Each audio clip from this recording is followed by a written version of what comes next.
Ah, yes, the American Constitutional Republic, affairs of state in Oklahoma. The beliefs, principles, opinions, and views of people like you. This is 3D Politics with creator and editor of Sooner Politics, expert on Oklahoma state government, a professional advocate for those needing mental health care, state committeeman for Tulsa County GOP. Please welcome David Vann.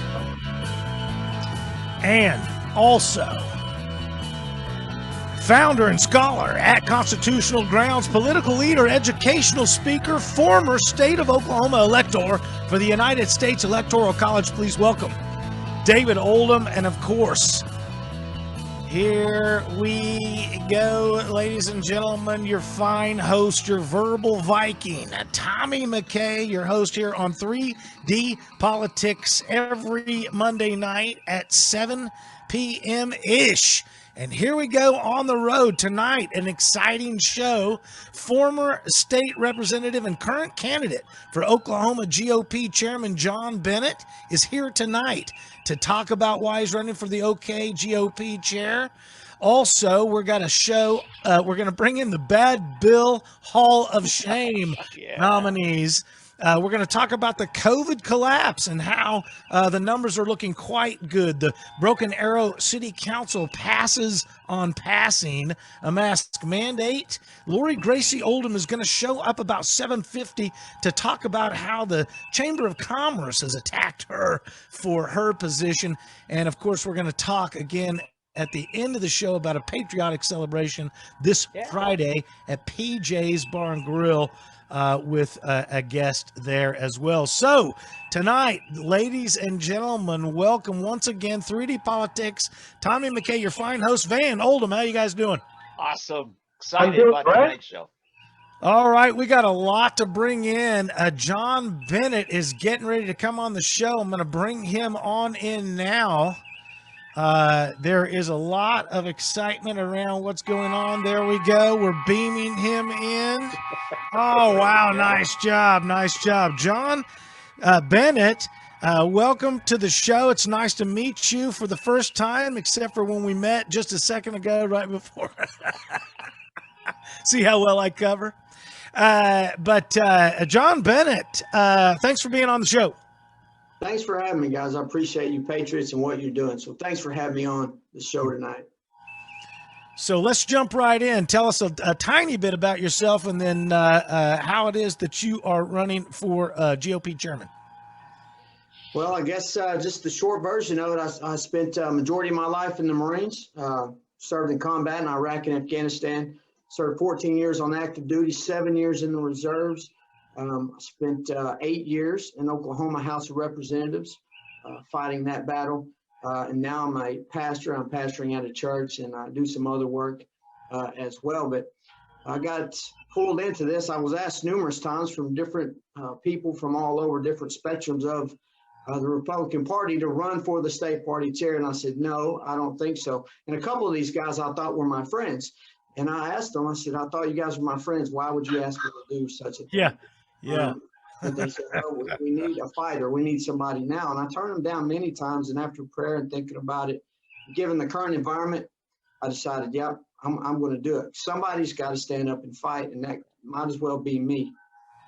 That's great to hear. The first guy who says, I don't want to be it is the guy we want. The last guy we want is, I want to be it. So that's an impressive resume. That is some stand-up stuff right there. Yeah. Well, thank you. I've had a calling to serve my whole life, and that's what I want to continue to do. Yeah, that's some excellent stuff. Van, question. Well, yeah, John, I heard Trump and some of his key advisors today put a quash on any idea that Trump's going to go build his own parties, leaving the GOP, taking his ball and running home. I don't think so. I think at the other side, we're probably cleaning out the fake Republicans. What do you say to this? Yeah, so I can understand everyone wanting to have a third party. They're so disillusioned and upset. It's primarily with the Communist Democrat Party, but also our own Republican Party, where they have failed to stand on the wall. They have failed. The Republican folks that we have in office have shown us their true colors. Some of them have. They've shown us their true colors in this whole ordeal. So I can understand them wanting to have another party because they're just fed up with the Republican Party. However, I think Trump probably saw that he would really weaken patriots from being able to get in offices if he started a third party. So he has said that today, he said that he's not planning on doing that. He wants to shore up the Republican Party. And I got to say, I agree with him. We need to clean our own house out and take a stand. Yeah, I think that sounds good. Somebody's got a little bit of feedback going. I don't know if that's coming through a speaker or something. I sound good, and then I sound good again somehow on the echo. Yeah. Oldham, you got something for him? Yeah. Well, I'm curious as to what ultimately drove you to want to run. Is there a particular issue or something that that brings you to the race for the OKGOP chair? Well, again, originally I didn't want to, and I'm still not sure this is something I want to get into. However, like I said before, I spent most of my life in service, and I've always said, well, someone should do something about that. I just always felt convicted. Well, then why don't you do it? So that's what I'm going to do. I feel uniquely qualified. I've been tested and prepared my entire life for these types of situations. I'm served in combat in the Marine Corps. I've led and managed people and things, and I've always been a fighter, and I stand on my principles.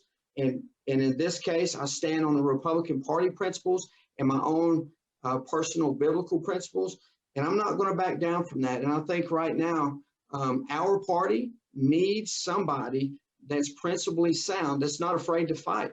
Because at the end of the day, I don't care. I don't plan to go to any further office. I don't care to, but I need to fight now because my future, your future, our children's future depends on a patriot party standing up today. And that just happens to be the Republican Party.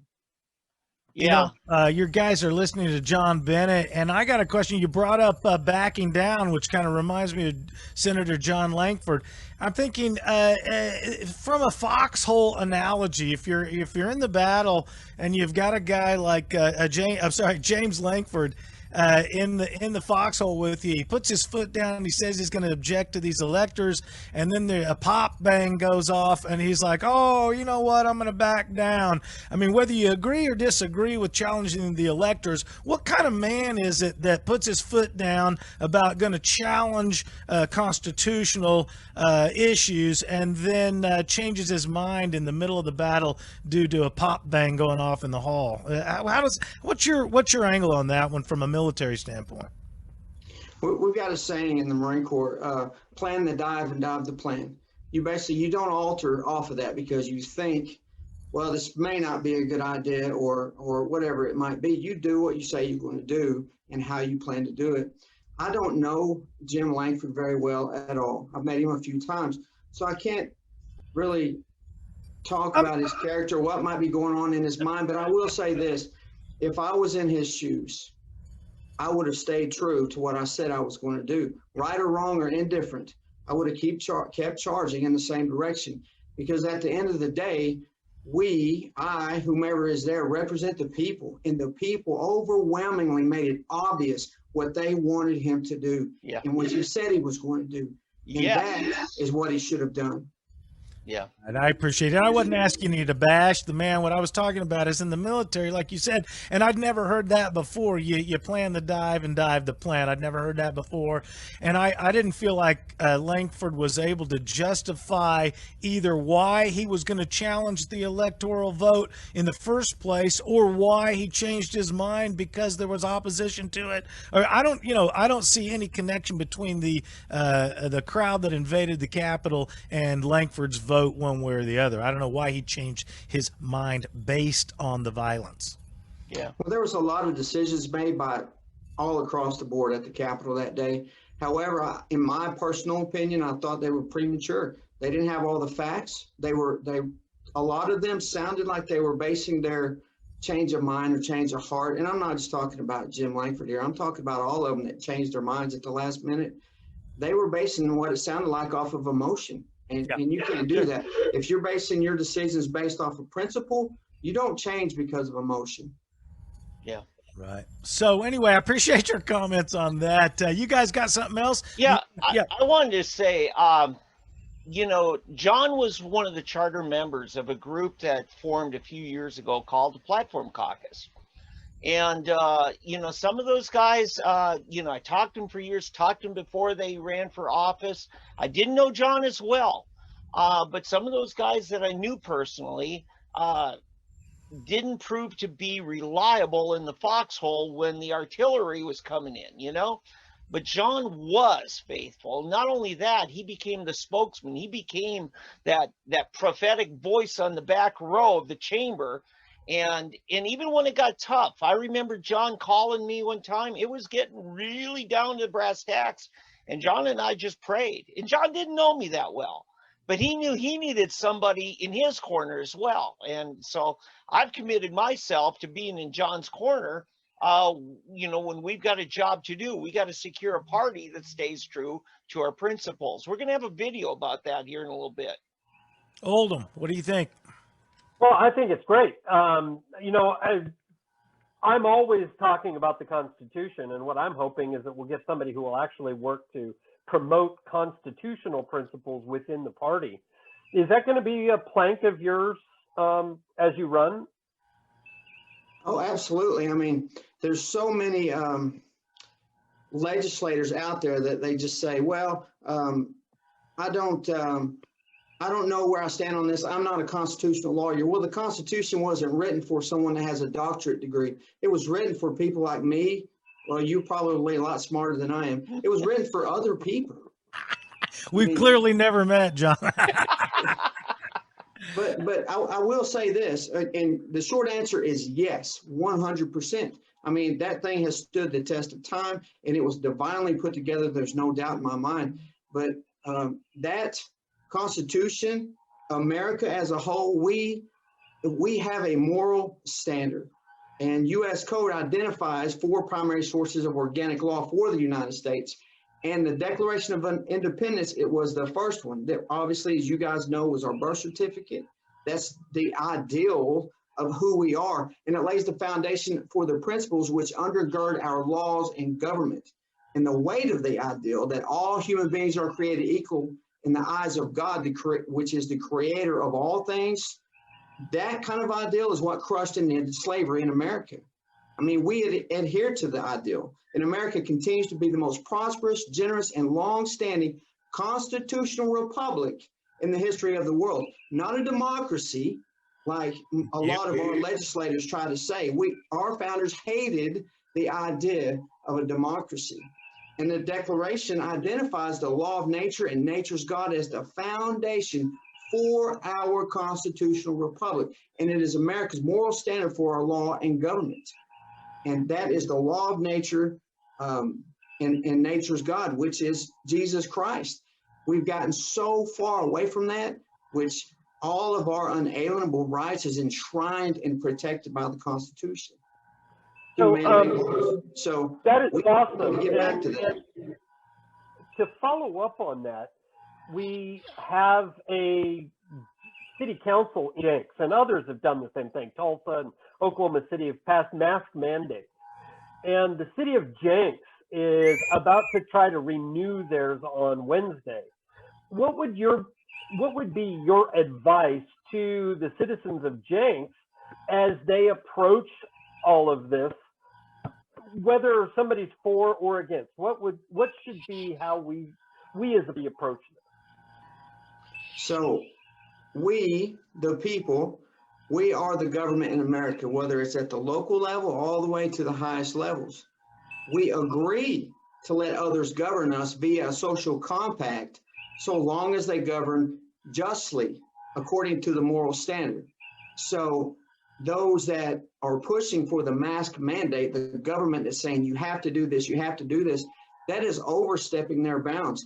And we as a people, we have the right and the obligation and authority to go in there. They should flood that city council meeting and say, no, we're not standing for this. One, it's never been proven that the masks even work. It's just a false sense of security. I refuse to wear one. However, I would never disagree with anybody, individual person, or even private business that says, well, I would rather you wear a mask. Okay, fine. You have that right to do. You can choose to wear it yourself if you want to. If you own your private business and you want people to wear one in, fine. No problem with that at all. The line is drawn whenever the government, local all the way to the federal, says you have to wear this mask. So if I was a citizen, I'd tell them they need to go in there and exercise their rights, go in there and say, no, we're not standing for this. And they need to make sure they hold them accountable. If they continue to pass things like this, get rid of all.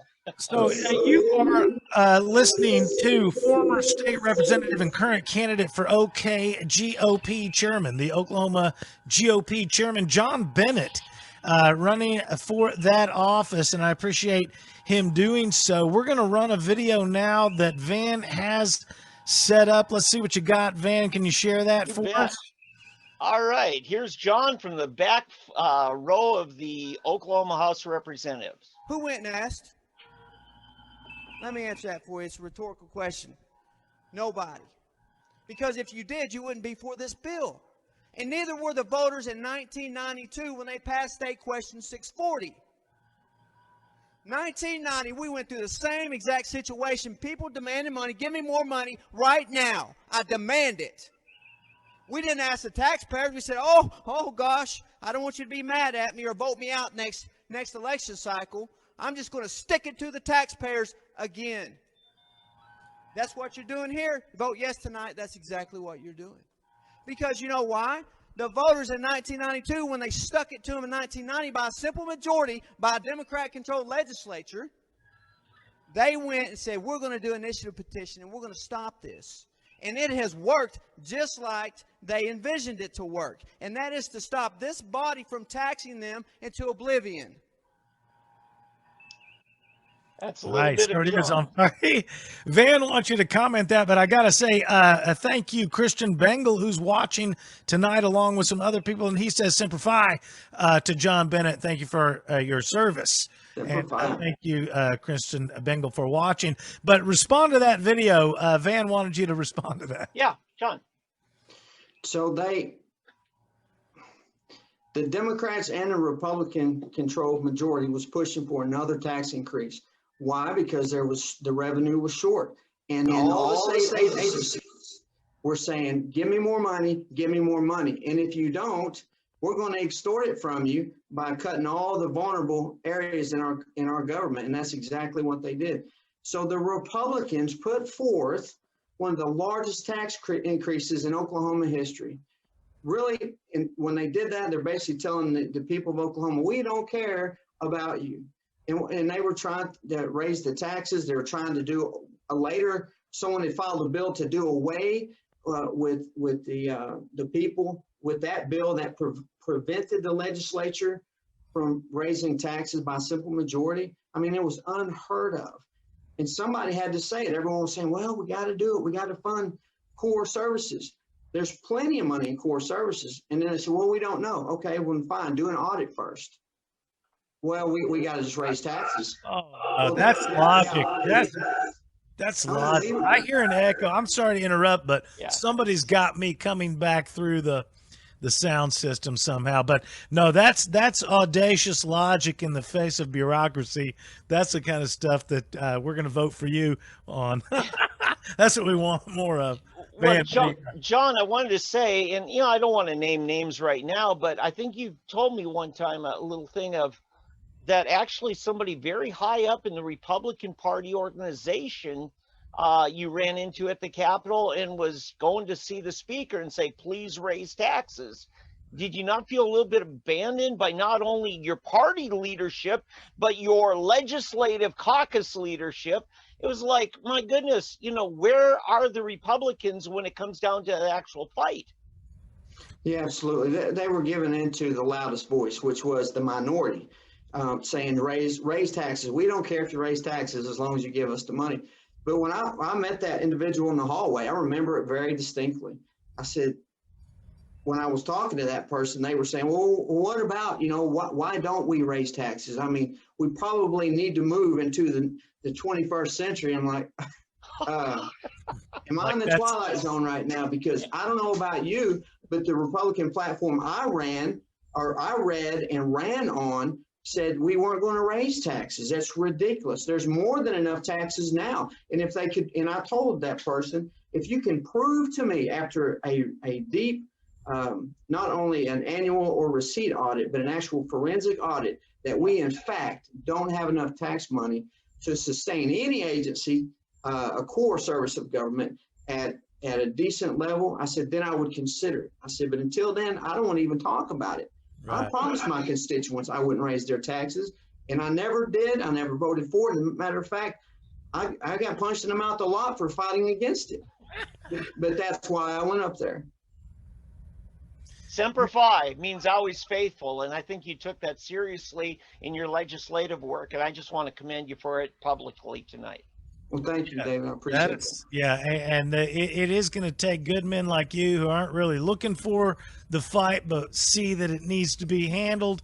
You step up like a real man. I know that on the financial issue, I'm usually arguing with the public schools in Oklahoma alone. My most recent numbers from a couple of years ago, $2.5 billion every 300 some odd days for education in Oklahoma alone. And still they whine about how the legislature doesn't pay teachers enough. When the legislatures don't write checks to teachers, that's right. The districts. The legislature has done nothing but protect teachers by passing minimums and maximums and all sorts of laws to protect the teachers. The districts continue to screw the teachers. But again, back to this money issue. It's like $2.5 billion in Oklahoma alone. And Deborah Gist and Joy Hoffmeister say they can't keep the lights on and the doors open. Is ridiculous. We have a federal government, what is it, $19 trillion every 300 some odd days, and we got to live on a fortnight. We got a continuing resolution for 14 days when you guys are getting $19 trillion every 300 days. It's like, and I tell my 13-year-old, 12-year-old, I'm like, oh no, they can't keep the government open for more than a fortnight. Yeah, well, you're absolutely right. And I will tell you guys this, and all your listeners out there, and I hope if they hear anything I say tonight, they hear this. It's not unintentional. They're doing this. And my sister's a teacher. Right. My mother was a teacher. Several family members. I love the teachers. The problem here, though, is the unions. And the unions are part of the communist agenda. As a matter of fact, the 45 communist goals to destroy America, which, by the way, was put in official record in the United States Congress in 1963. On that list, they say that they need to get control of the teacher unions, which they have. The OEA, NEA, and all of those teacher unions, and they push the same communist agenda that we're seeing coming out of the new administration today. They are doing it because they have control and leverage by controlling those schools, and they do that through the unions. And kids don't even know about the Constitution or the Bill of Rights anymore. Thank you, public schools. Van, you've got a question.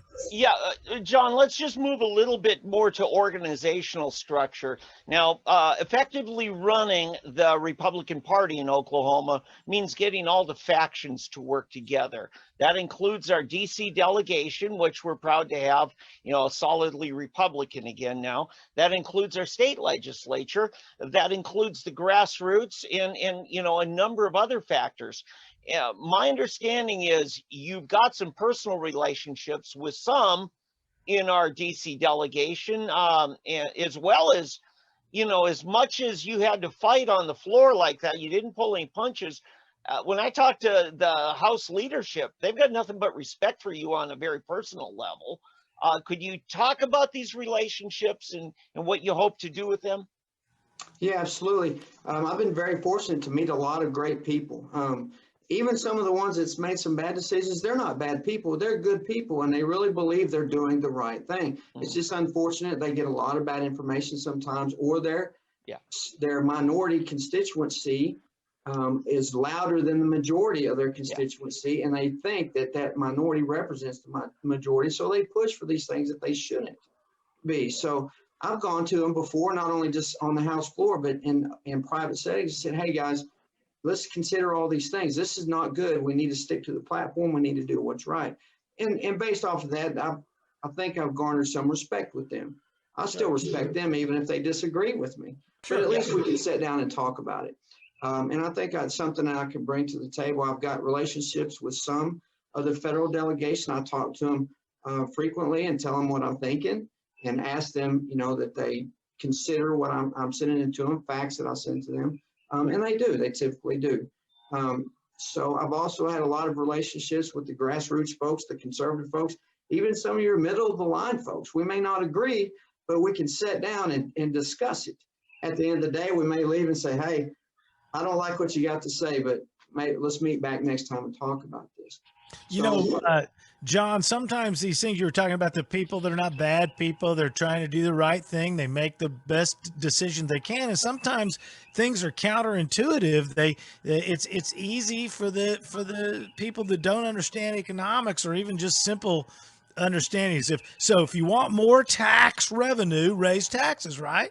No, the funny thing is lower tax revenue or lower tax rates, you actually raise more tax revenue. And that's the kind of thing that's counterintuitive.